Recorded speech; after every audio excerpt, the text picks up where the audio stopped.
제10장. 아비멜렉의 뒤를 이어서 이사갈 사람 도도의 손자 부하의 아들 돌라가 일어나서 이스라엘을 구원하니라. 그가 에브라임 산지 3일에 거주하면서 이스라엘의 사사가 된 지 23년 만에 죽음에 3일에 장사되었더라. 그 후에 길르앗 사람 야일이 일어나서 22년 동안 이스라엘의 사사가 되니라. 그에게 아들 30명이 있어 어린 낙이 30을 탔고 성읍 30을 가졌는데 그 성읍들은 길르앗 땅에 있고 오늘까지 하봇 야일이라 부르더라. 야일이 죽음에 가몬에 장사되었더라.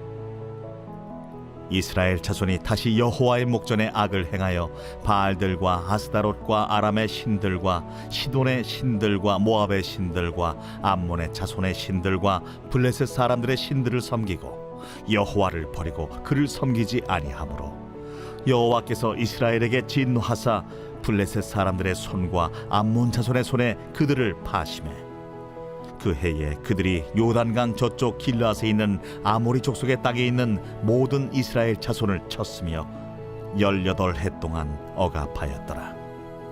암몬 자손이 또 요단을 건너서 유다와 베냐민과 에브라임 족속과 싸움으로 이스라엘의 곤고가 심하였더라. 이스라엘 자손이 여호와께 부르짖어 이르되 우리가 우리 하나님을 버리고 바알들을 섬김으로 주께 범죄하였나이다 하니 여호와께서 이스라엘 자손에게 이르시되 내가 해굽 사람과 아모리 사람과 암몬 자손과 블레셋 사람에게서 너희를 구원하지 아니하였느냐? 또 시돈 사람과 아말렉 사람과 마온 사람이 너희를 압제할 때에 너희가 내게 부르짖음으로 내가 너희를 그들의 손에서 구원하였거늘 너희가 나를 버리고 다른 신들을 섬기니 그러므로 내가 다시는 너희를 구원하지 아니하리라.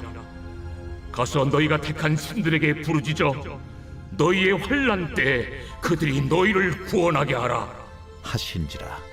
이스라엘 자손이 여호와께 여쭈되 우리가 범죄하였사오니 주께서 보시기에 좋은 대로 우리에게 행하시려니와 오직 주께 구하옵나니 오늘 우리를 건져내옵소서 하고 자기 가운데에서 이방 신들을 제하여 버리고 여호와를 섬기매 여호와께서 이스라엘의 곤고로 말미암아 마음에 근심하시니라. 그때에 암몬 자손이 모여서 길르앗에 진을 쳤으므로 이스라엘 자손도 모여서 미스바에 진을 치고 길르앗 백성과 방백들이 서로 이르되 누가 먼저 나가서 암몬 자손과 싸움을 시작하랴. 그가 길르앗 모든 주민의 머리가 되리라. 빛이 있으라. 말씀의 은혜와 지혜로 또 우리 성도님들의 하루가 빛나고 복되기를 기도합니다. 오늘 함께 나눌 말씀은 사사기 10장입니다.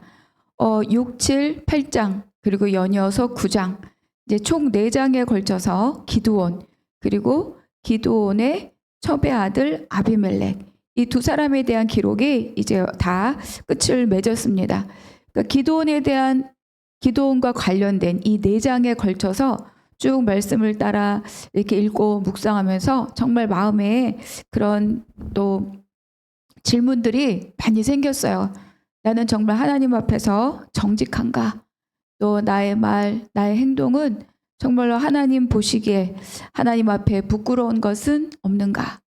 또 은근하게 숨겨진 내 의, 내 욕망은 없는가? 그런 질문들을 하게 되었습니다. 자신 있게 나는 아니다.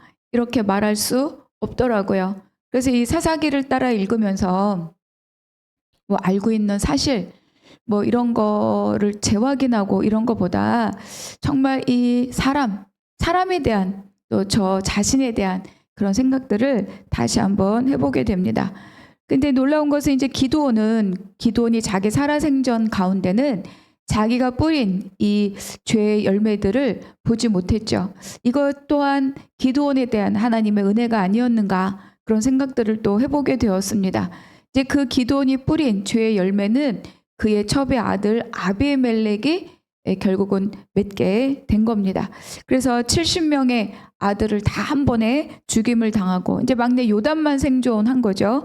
그리고 또 아비멜렉마저 여인의 손에 죽임을 당하고 그래서 9장의 마지막이 하나님이 다 갚으셨다 이렇게 기록함으로 끝났습니다. 그리고 또 이제 기드온이 갖고 있는 또 다른 어떤 시작은 뭐냐면 기드온 이후부터 이제 이 이스라엘 백성들 사이에서 죽고 죽이는 그런 사건들이 시작이 됩니다. 기드온도 그랬죠. 이제 요단 동쪽까지 미디안을 추격할 때에 떡을 달라 하는 것을 주지 않았다고 숫곳 사람들, 분우엘 사람들을 다 잔인하게 죽였습니다. 또 아비멜렉도 마찬가지죠. 처음에는 자기를 지지했던 또 이 세겜 사람들, 그 사람들이 배신하자 그들을 또 죽이고 아주 잔인하게 또 죽였던 것이 바로 이 아비멜렉입니다. 그러니까 이때부터 이 공동체 안에 있는 상황들이 더 나빠지고 있다. 그리고 이제 이어지는 오늘의 말씀도 이어진 사건 속에서 다시 드러나겠지만 입다랑 에브라임이랑 전쟁을 하고 또 그 다음에는 이 베냐민 지파가 거의 멸절될 지경에까지 이르르는 그런 사건들이 계속 기록되어 있습니다. 이스라엘의 상태가 점점 나빠지고 있다. 내부의 갈등이 그냥 투닥투닥 하는 정도로 끝나는 것이 아니라 전쟁으로까지 번지고 있다. 그래서 사사기가 가면 갈수록 사사의 역량도 떨어지고 이스라엘의 상태도 나빠지고 그렇다는 것을 이제 우리는 또 살펴볼 수 있습니다. 이제 오늘 10장은 이 아비멜렉까지 이야기가 끝나고 그리고 아주 잠깐 짧게 두 사사에 대한 이야기를 기록합니다. 1절 아비멜렉의 뒤를 이어서 이사갈 사람 도도의 손자 부하의 아들 돌라가 일어나서 이스라엘을 구원하니라. 그가 에브라임 산지 3일에 거주하면서 이스라엘의 사사가 된 지 23년 만에 죽음에 3일에 장사되었더라. 3절 그 후에 길르앗 사람 야일이 일어나서 22년 동안 이스라엘의 사사가 되니라. 굉장히 짧게 아무런 거의 정보도 없이 두 사사에 대하여서 기록하고 있습니다. 그러니까 이 돌라와 야일에 대해서는 어떤 족속으로 압제를 당했는지 또 어떻게 누구로부터 구원했는지 이런 기록이 없고 특별한 정보가 없어요. 근데 이제 이 앞에 있었던 사건과 이렇게 연결해서 추론해 보면 이 돌라라는 이 사사는 아비멜렉으로 인하여서 상처받고 또 어려움을 겪은 이 이스라엘 백성들, 이 이스라엘을 재정비하고 회복하는 일에 또 참여하지 않았는가 이런 가능성들을 또 생각해 볼 수 있죠. 그리고 여기서 보니까 무엇보다 이사갈 사람, 도도의 손자, 부하의 아들, 돌라 이런 식으로 3대에 걸쳐서 그 가문의 이름을 쭉 기록하고 있어요. 어떤 사사도 이런 기록이 없죠. 그러니까 이 사사가 굉장히 이 이스라엘 공동체 안에서 알만한 유력한 집안의 사람인가 보다 이렇게 또 우리가 짐작해 볼 수 있습니다. 그리고 이제 이어지는 야일에 대한 기록도 어떤 압자에 대한 기록은 없어요. 근데 그 사사가 30명의 아들이 있었고 그들이 나귀를 타고 다녔고 30성읍을 가졌다. 하봇 야일 이거는 야일의 동네, 야일의 성읍들 이런 뜻입니다. 그러니까 이들이 뭐 안정되고 번성하고 이런 의미도 있지만 이런 기록은 뭐냐 그들이 굉장히 돈이 많다, 부자다, 재력가다 이런 의미를 여기서 보여주고 있는 거예요. 그리고 굉장히 영향력 있는 사람들이었다.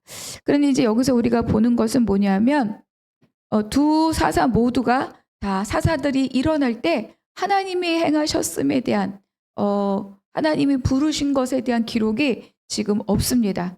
그러니까 이제 기드온까지는 모두가 다 하나님이 부르셨잖아요. 하나님이 그를 찾아오서 큰 용사여 그리고 하나님이 또 말씀하시고 그를 부르시고 그런데 이 두 사사에 대해서는 그런 기록이 없다는 거죠. 그러니까 두 사사가 다스렸던 시기가 총 45년인데 겉으로 보기에는 굉장히 안정되고 평안한 시기였다 이렇게 보여집니다. 그런데 또 하나님의 일하심이 보여지지 않고 기록되어 있지 않다는 것은 이들이 하나님의 부르심을 따라 또 일어났다라기보다는 이들이 자기들의 어떤 개인적인 역량, 개인적인 영향력으로 스스로 일어나서 백성들을 다스렸던 시기다 이렇게 보여지는 거죠. 그러니까 좋은 가문, 큰 재력, 점점 이제 하나님의 통치가 아니라 인간이 갖고 있는 영향력 아래 이 이스라엘 백성들이 움직이고 있는 것이 아닌가 이렇게 보여집니다. 하나님은 겁이 많은 사람, 또 여성인 사람, 또 왼손잡이인 사람, 이런 사람들을 하나님이 그냥 직권적으로 부르시고 쓰시잖아요. 하나님이 영을 부어주시고. 그런데 점점 사람들이 자기의 보기에 합당한, 자기의 보기에 인간적 기준에 합당한 사람들, 그 사람들이 갖고 있는 그런 조건에 반응했던 시간들이 아닌가 이렇게 또 우리가 생각해 볼 수 있습니다. 그럼에도 불구하고 하나님께서는 기드온과 아비멜렉의 막 서로 죽고 죽이는 그런 사건들 뒤에 이 45년의 평안한 시간을 이 이스라엘 백성들에게 또 허락하셨던 거죠. 근데 이제 바로 이어서 이들의 죽음에 이어서 6절이 등장합니다. 함께 읽겠습니다. 이스라엘 자손이 다시 여호와의 목전에 악을 행하여 바알들과 아스다롯과 아람의 신들과 시돈의 신들과 모압의 신들과 암몬 자손의 신들과 블레셋 사람들의 신들을 섬기고 여호와를 버리고 그를 섬기지 아니하므로. 그러니까 야일이 죽은 이후에 이 이스라엘 백성들은 아주 급격하게 우상 숭배에 빠져드는 겁니다. 근데 이게 갑자기 발생된 일이 아니라 정말 하나님의 일하심이 없었던 그 시간 내내 이들에게 잠재되었던 상황들이 지금 드러난 거다 이렇게 볼 수 있는 거죠. 그러니까 이제 더 놀라운 것은 가나안 땅에 있는 뭐 아세라, 바알 이 정도가 아니라 주변에 있는 모든 국가들이 섬기는 그런 모든 이방 신들을 다 섬겼다는 거예요.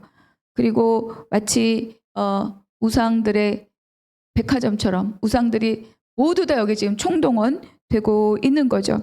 이스라엘 자손들이 목전에 악을 행하여 여호와를 버리고 이방 신들을 섬겼다. 이 정도가 아니라 그 사이에 아스다롯, 아람신, 시돈신, 모압신, 암몬신, 블레셋신 다 섬기고 있다는 거예요. 그러니까 무엇을 알 수 있느냐? 이스라엘의 이 영적인 상태가 하나님이 진멸하라고 말씀하셨던 가나안 족속들의 우상 숭배와 전혀 다를 바가 없는 그런 지경에 이르렀다는 겁니다. 이들이 곧 모양은 이스라엘 백성이지만 모양은 하나님의 백성들이지만 이들이 곧 가나안 사람들처럼 되었다는 거예요. 가나안화 되었다는 거죠. 하나님께서 이스라엘 백성들을 가나안으로 들여보내실 때 가장 염려했던 것이 이것 아닙니까? 그래서 계속 하나님의 명령, 하나님의 말씀 그것을 지켜 행하라, 지켜 행하라. 그래서 신명기 내내 하나님의 법을 모세를 통해서 말씀하시고 또 그 요단강을 건널 때 또 요단강을 건넌 이후에 그러니까 전쟁에서 이길 때 다 하나님이 기념비를 세우게 하시고 또 돌에 새기게 하시고 또 그리심산에서 또 에발산에서 선포하게 하시고 다 뭐예요? 그들과 너희들의 삶은 달라야 한다. 내 말씀대로 살으라고 그렇게 명령하시고 말씀하셨는데 그것이 어느 순간 다 무용지물인 것처럼 이들은 그곳에 있는 모든 온갖 이방신들을 섬기는 그런 자들이 되었습니다. 하나님은 이들에게 진노하셨다. 그래서 블레셋 사람과 암몬 자손의 손에 이들을 넘겨버리죠. 그러니까 그동안 이스라엘 족속들을 괴롭혔던 것은 하나의 족속이었는데 이번에는 양쪽에서 이중으로 이스라엘 백성들을 동시에 괴롭히게 되었다라고 기록합니다. 그러니까 이스라엘의 고난의 정도가 그만큼 아주 심했다는 걸 말해주고 있죠. 8절 그해 그들이 요단강 저쪽 길르앗에 있는 아모리 족속의 땅에 있는 모든 이스라엘 자손을 쳤으며 18배 동안 억압하였더라. 그래서 이제 요단 동편 땅에 있는 자들을 18년이나 억압하고 다스렸습니다. 9절에 보니까 암몬 자손이 또 요단을 건너서 유다와 베냐민과 에브라임 족속과 싸움으로 이스라엘 곤고가 심하였더라. 18년 동안 요단 동편에 있는 사람들을 괴롭힌 것을 넘어서서 이제는 요단강을 건너서 이 요단 중부 가나안 땅 허리를 이루고 있는 이 요단 중부를 차지하고 있는 유다, 베냐민, 에브라임 그들까지도 지금 고통을 당하고 있다. 이렇게 기록하는 거예요. 그러니까 이스라엘 백성들 사실 유다 지파, 에브라임 지파는 굉장히 강하고 영향력이 있는 그런 지파이지 않습니까? 근데 그들까지도 이 암몬의 공격에 속수무책이었다는 거예요. 그리고 그들이 정말 고통스러웠다는 거죠. 여기에 곤고가 심하였더라. 이거 정말 옴짝달싹 할 수 없는, 정말 앗소리도 할 수 없는 그런 지경에 놓여 있는, 그래서 정말 힘에 의해서 박살나고 있는 그런 상태를 지금 표현하는 단어입니다. 여러분 우리가 기억하시겠지만 신명기 28장에 7절과 25절 똑같은 말씀인데 다른 말씀이 기록되어 있어요. 제가 한번 읽어드릴게요. 적군들을 내 앞에서 패하게 하시리라. 그들이 한 길로 너를 치러 왔으나 내 앞에서 7길로 도망가리라. 그런데 25절에 뭐라고 또 말씀하시냐면 여호와께서 내 적군 앞에서 너를 패하게 하시리니 내가 그들을 치러 한 길로 나가서 그들 앞에서 7길로 도망가리라. 그러니까 하나님과 함께 했을 때 적들이 너희들을 공격하러 오지만 그들이 7길로 도망할 것이다. 그러나 또 하나님을 거역하고 반역했을 때 너희들이 그들을 치러 가지만 너희들이 7길로 도망갈 것이고 너희들을 흩을 것이다. 이렇게 하나님이 같은 장 안에서 이 두 가지 완전히 서로 다른 말씀을 하고 있는 거예요. 그러니까 이들이 이런 상태에 있는 거죠. 그런데 여러분 봅시다. 이들이 7길로 도망간다고 해서 어딘가에 안식처가 있고 어딘가에 피난처가 있겠습니까? 그렇지 않습니다. 그러니까 우리는 막 고난 사람을 만나면 해결될까?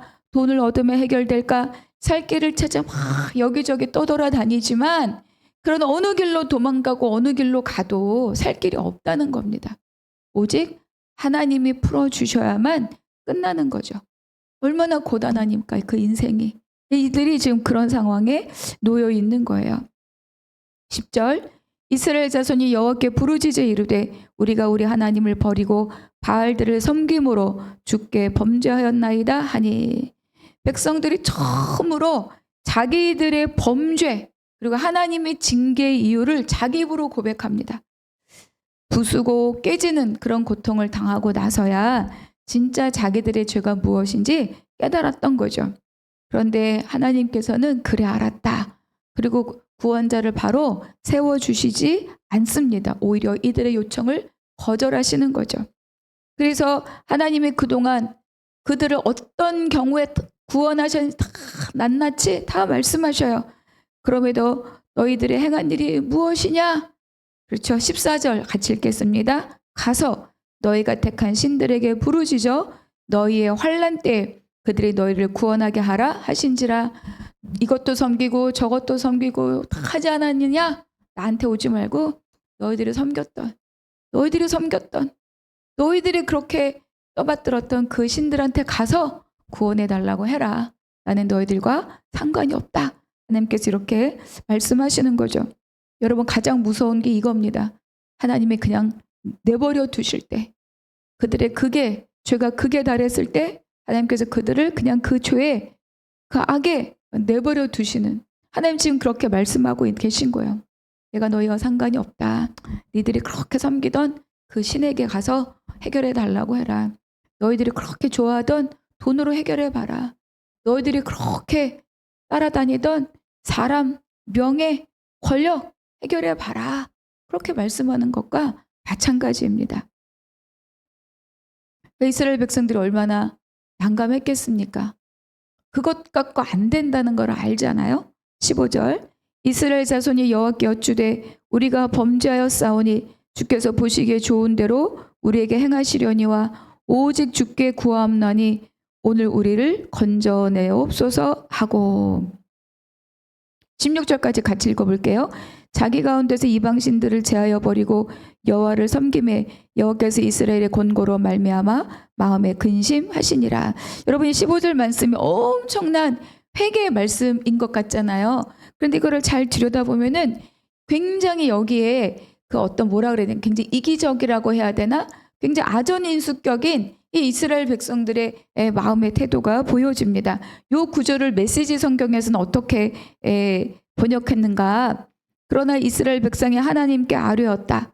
저희가 죄를 지었습니다. 무엇이든지 주님 보시기에 좋을 대로 행하십시오. 하지만 부디 저희를 여기서 벗어나게 해 주십시오. 하나님 알겠습니다. 알겠습니다. 저희가 잘못했어요. 알겠습니다. 그러니까 하나님 벌 주시면 벌 받겠습니다. 혼내시면 혼나겠습니다. 그러나 이것만은 좀 끝내주세요. 이런 거죠. 그러니까 정말로 완전하게 자기들의 죄를 인정해서 완전하게 엎드렸다기보다는 하나님 알겠다, 벌 주시면 벌 받겠는데 그건 나중에 일단 이것부터 해결해 달라, 이제 이런 마음인 거죠. 그러니까 그들의 마음속에 옳습니다. 우리가 이 억압을 또 이 고통을 마땅히 당해야 합니다. 이런 마음은 없는 거예요. 그래서 16절은 또 어떻게 번역했느냐? 그리고 나서 그들은 이방신들을 깨끗이 제거해버리고 하나님만 섬겼다. 하나님께서는 이스라엘의 괴로움을 마음에 두셨다. 이스라엘이 겪는 고통을 보고만 계실 수 없게 되었다. 여기 곤고로 말미암아 근심하시니라. 그러니까 그들이 지금 당하는 고통이 아니라 이러한 상황들로 대하여서 마음에 근심하시니라. 마음이 짧아졌다, 이런 뜻이에요. 그러니까 하나님께서 지금 이 백성들의 어떤 태도, 이런 것들은 사실은 하나님 보시기에 기쁜 상황은 아니죠. 그럼에도 불구하고 이 이스라엘의 괴로움을 지금 살피고 계신 거예요. 그리고 이스라엘 겪는 고통을 그냥 보고만 계실 수 없었다, 이렇게 말씀하고 있습니다. 그러니까 하나님께서는 내가 너희들을 그냥 버려두겠다, 내가 너희와 상관이 없다 라고 말씀하셨지만, 이들이 겪는 모든 상황들, 이들이 고백하고 있는 것들, 이들이 막 우상을 다 버리는 이런 행동들, 이런 것들을 지금 보고 계신 거죠. 이것이 하나님의 은혜가 아니겠습니까? 하나님께서 내가 너희를 알지 못한다 라고 하시지만 결코 알지 못하실 수가 없습니다. 내가 너희와 상관이 없다 하시지만 하나님의 그 놀랍고 깊은 사랑은 결코 상관이 없으실 수가 없는 거죠. 저도 긴 고난의 시간을 지날 때 이 이스라엘 백성들 못지않게 오히려 막 하나님께 내가 잘못했다, 그런데 내가 이렇게까지 잘못했냐 이러면서 오히려 막 하나님께 대들고 화를 내던 때가 있었어요. 정말 무지하고 무모한 그런 사람이었습니다. 그런데 정말로 하나님의 은혜를 깨닫고 돌이켰을 때, 와, 그때 죽이지 않으셨던 게 얼마나 큰 하나님의 은혜였는가. 내가 그때 정말 하나님 손에 어떻게 되어도 내가 정말 할 말이 없는 사람이었구나를 깨닫게 되는 거예요. 그래서 저는 이런 어떤 사사들의 이야기 속에 너무너무 제가 많이 비추어져서 사실은 많이 마음이 괴롭습니다. 그래서 이스라엘의 곤고로 말미암아 마음에 근심하시니라, 이 한 구절이 그렇게 저의 마음에 오늘 마음을 울컥하게 합니다. 자, 오늘의 묵상 질문, 나에게 주신 한 구절 은혜의 말씀 기록하고 적용해 보시기 바랍니다. 두 번째, 사람을 통해 얻어진 안전에 만족하고 오히려 하나님을 잊고 살지는 않습니까? 아까 사사 돌라, 사사 야일, 이런 사람들, 그 속에서 얻어진 평안함, 그것에 대해서 내가 만족하고 살고 있지는 않습니까? 세 번째, 지금 나의 간절한 기도는 상황을 벗어나기 위함입니까? 온전히 하나님만을 섬기기 위한 것입니까? 기도하겠습니다. 하나님 감사합니다. 오늘 깨달은 말씀으로 오늘 하루를 강건히 살게 하여 주시옵소서. 나의 만족감과 안정이 어디로부터 오는지 성찰하게 하시고 하나님의 아닌 것에 의존하였던 것들을 버리고 하나님 앞에 한 걸음 나아가는 한 날이 되게 하여 주시옵소서. 모든 것 감사하고 우리 주 예수 그리스도의 이름으로 기도하옵나이다. 아멘.